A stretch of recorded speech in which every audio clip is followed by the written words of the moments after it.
Hi, welcome to Punch Perfect Boxing.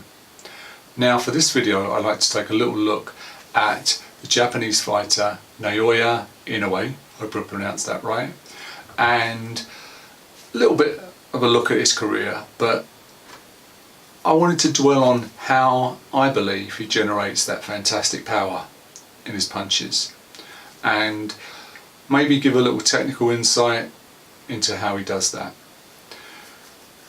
Now if you look at Inoue's amateur career, well, first glance it doesn't seem that impressive.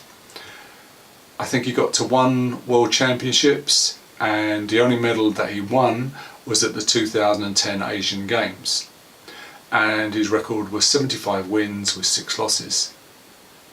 But if you take a closer look at the amateur record, you'll see that out of those 75 wins, that 48 were by KO or referee stop fight, which I don't know the level of opposition he was fighting, but that's still pretty impressive. So it says to me that even back in the amateur days that Inoue had power. Now when Inoue signed, and I believe it was in 2012 as a pro, he told his manager and promoter that he didn't want any warm-up fights. He wanted to go straight into the big fights and just get in the big fights as soon as possible. And within his, I think it was his 6th fight, he fought for a world title, and now he's a 3-weight world champion. So he's progressed very quickly. I think his father is a great coach. Every time I see Inoue, I see another wrinkle added to the game, and his father seems to be bringing him on slowly but surely. Another thing I like about his father was when Inoue was starting to find that making certain weight cuts was too tough and too much strain on the body, his team, and I believe it's his father, moved him straight on to the next weight, which I think is fantastic, because if you try and make those cuts and they're too drastic for you and you do it on a regular basis, it can have serious effects on your health and serious effects on your fighting career, your long-term health and your short-term fighting career. So I think they're bringing him on brilliantly. I've seen a lot of sparring videos with him in the gym, and he's always in control, and they're getting him good sparring in the gym and good sparring partners, and I'm liking the look of what I see. I think especially in the last 3 to 4 years, Inoue's defence has tightened up and he controls the distance really, really well. He reminds me somewhat of Bivol, because what happens with Inoue is if you attack him, he'll put the high guard up and he'll step back out of range. And then as soon as you've stopped punching or he's out of your punching range, he'll come straight back in again. Right, so he is actually controlling the tempo of the fight. So you come in, you attack him, he'll put his high guard up, or maybe slip a few punches and get out of the way. But then as soon as he's ready, he'll come back in and start attacking you. So he's always on you. He's always controlling the pace, the tempo of the fight, which I think is, like I say, is a great attribute to an elite fighter. Now, on Saturday night, I thought, the Saturday night just gone, he fought Emmanuel Rodriguez, and I thought Rodriguez would be a real test for him. I thought Rodriguez might take him 7 or 8 rounds, and while I thought Inoue would win the fight, I thought Rodriguez would have his moments and really put Inoue to some sort of test. But as we saw, after a feeling out round, Inoue took him out of there midway through the 2nd round with a beautiful, I think it was a beautiful left hook and 2 great body shots, again with that immense power.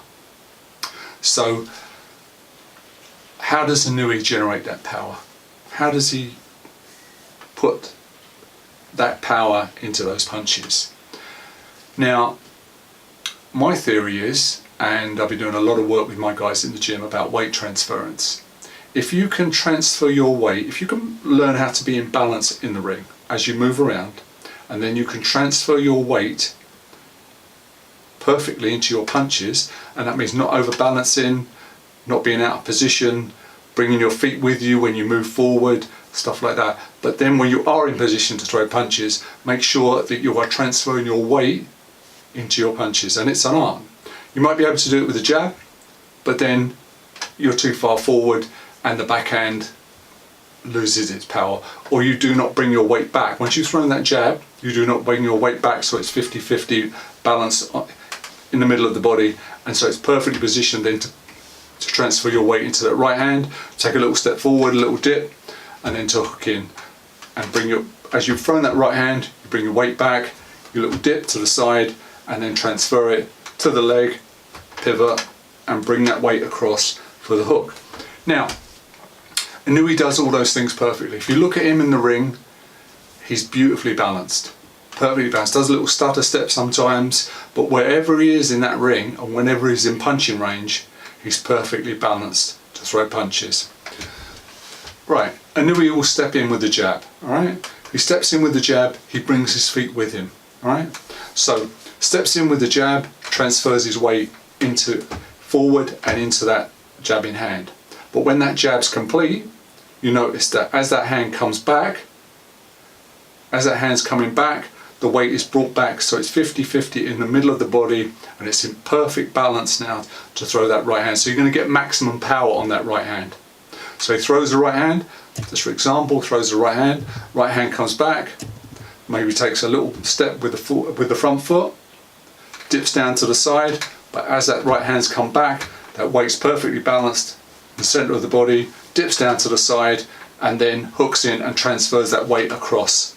As he's throwing, so the weight now has come back, he's pushed it over the lead leg, and then as that hand comes across to hook, he's brought it across the body.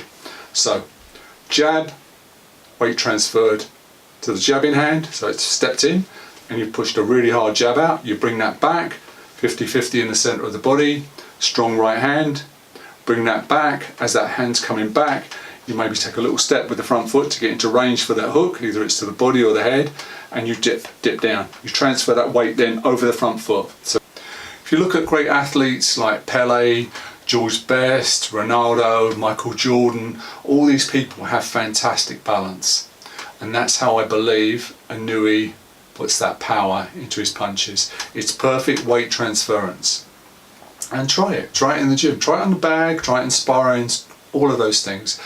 Like I say, make sure that when you've thrown a punch, and it has to be split second timing, once that punch is thrown, so it's a jab from the orthodox stance, once that punch is thrown and it connects, make sure as it comes back you bring your weight back, because a lot of people will throw a jab and then they'll throw the right hand without bringing that weight back. Right? And like I say, it's an art. Inoue has perfect balance.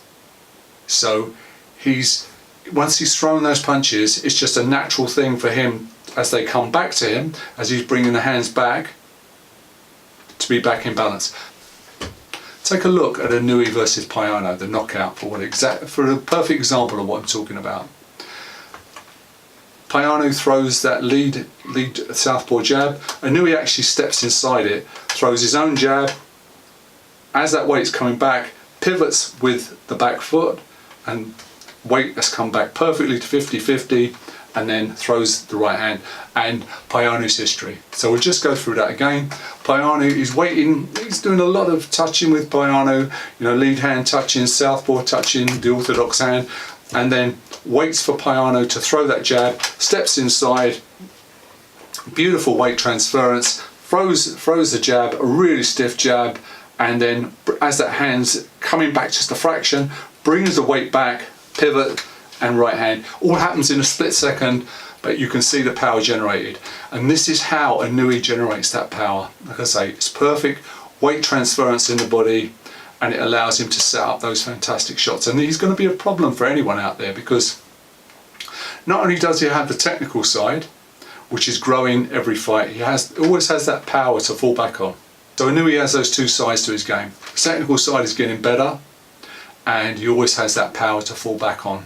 He can defend, his defense is getting better, his ring IQ is growing all the time, his ring generalship is growing all the time. And like I say, he masters also the cadence and rhythm of the fight, because he'll step back and he'll step out of range. And if you look at all of Inouye's fights, especially the recent ones, he's controlling the tempo of the fight. And again, that is another sign of an elite fighter. But if the technical stuff doesn't work, he's always got the power to fall back on. And I think that's going to be a problem for most fighters. So that's my explanation of how Inouye generates that power. Try it in the gym, try it on the bag, and like I say, it's got to be drilled in. Inouye's a natural, but it's got to be drilled in. With all of us mere mortals, it's got to be drilled in. And like I say, you know, practice. Once you've thrown a punch, let the weight come back so it's balanced in the center of your body, and then throw the next punch. Do it slowly and build up your speed. And I'm sure if you do it properly, you'll see exactly what I'm talking about. Anyway, that's me burbling on. Thanks a lot for watching, and I'll speak to you very, very soon.